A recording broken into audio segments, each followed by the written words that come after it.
Smart news Bangla.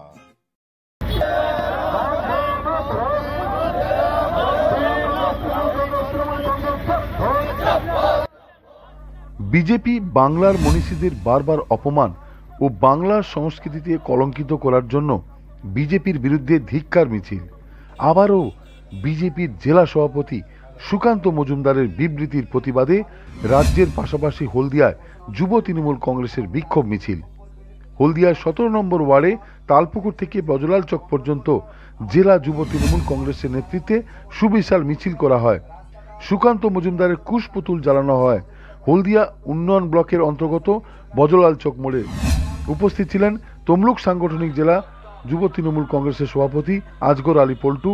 এছাড়া উপস্থিত ছিলেন হলদিয়া উন্নয়ন ব্লক তৃণমূল কংগ্রেসের সভাপতি মানস দাস। মূর্খ সুকান্ত মজুমদাররা তারা তাদের মতো করে প্রতিটা জিনিসে পলিটিক্যাল মাইলেজ নেওয়ার চেষ্টা করে। ধিক্কার মিছিল বা প্রতিবাদ মিছিল যেটা ছিল, যার মূল এজেন্ডা ছিল গত পরশুদিন বিজেপি নেতা সাংসদ সুকান্ত মজুমদার তিনি আমাদের মনীষী স্বামী বিবেকানন্দকে নিয়ে, তার বাণীকে নিয়ে যেভাবে ব্যঙ্গ করেছেন, তার বাণীকে যেভাবে উপেক্ষা করেছেন, তার বিরুদ্ধে আমাদের আজকের এই প্রতিবাদ এবং ধিক্কার মিছিল।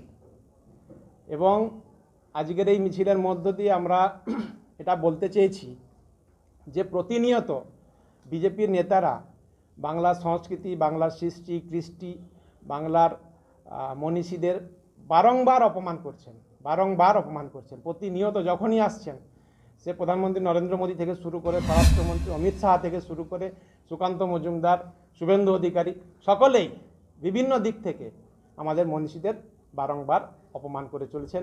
বিভিন্ন আমাদের সম্প্রদায়ের মানুষকে অপমান করছেন। দেখছেন, আজকে দেখছিলাম একটা নিউজে যে কেন শীত পড়েছে না বাংলায়, তার জন্য নাকি তৃণমূল কংগ্রেস দায়ী। তো বলে এই পাগলের কথা বলার কিছু নেই। নিজে তো তৃণমূল কংগ্রেসের থেকে লুটপাট করে যা নেওয়ার নিয়ে চলে গেছে বিজেপিতে। বিজেপি ওয়াশিং মেশিনে গিয়ে শুদ্ধ হয়ে গেছে, চোরের মায়ের গলা বড়। তো ফলে এফআইআর নেমড আছে, সিবিআই ইডি এর বিরুদ্ধে কোনো পদক্ষেপ নিচ্ছে না। দেশের স্বরাষ্ট্রমন্ত্রী অমিত শাহ তাকে পাশে বসে চা খাওয়াচ্ছেন।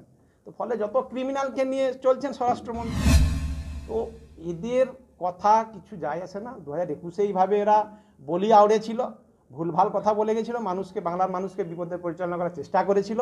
বাংলার মানুষ 2021-এ জবাব দিয়ে দিয়েছে গণতান্ত্রিকভাবে, মমতা বন্দ্যোপাধ্যায়কে বেছে নিয়েছেন। আবার 2024-এও মমতা বন্দ্যোপাধ্যায়কে বেছে নেবেন।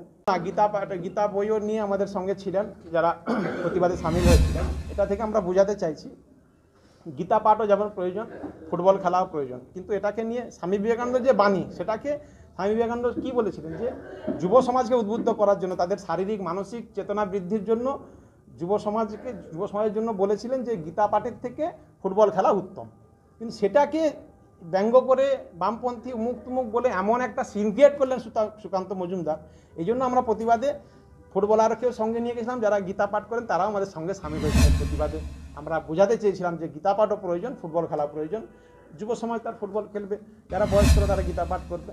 কিন্তু যুব সমাজে যতক্ষণ না শারীরিক মানসিক চেতনা বৃদ্ধি হচ্ছে, যতক্ষণ না তারা চিন্তাভাবনা ঠিকঠাক করতে পারছে, তখন তারা পঠন পাঠনে মন দেবে কী করে, এটাই বোঝাতে চেয়েছিলেন স্বামী বিবেকানন্দ। কিন্তু সেটাকে মূর্খ সুকান্ত মজুমদাররা তারা তাদের মতো করে প্রতিটা জিনিসে পলিটিক্যাল মাইলেজ নেওয়ার চেষ্টা করে। এরা তো মনীষীদের কোনো সম্মান দেয় না, তাই উল্টাপাল্টা, আর মনীষীদের বাণীও এরা ঠিকমতো জানেন না, পড়েন না, বোঝেন না। Smart news Bangla. Smart news Bangla.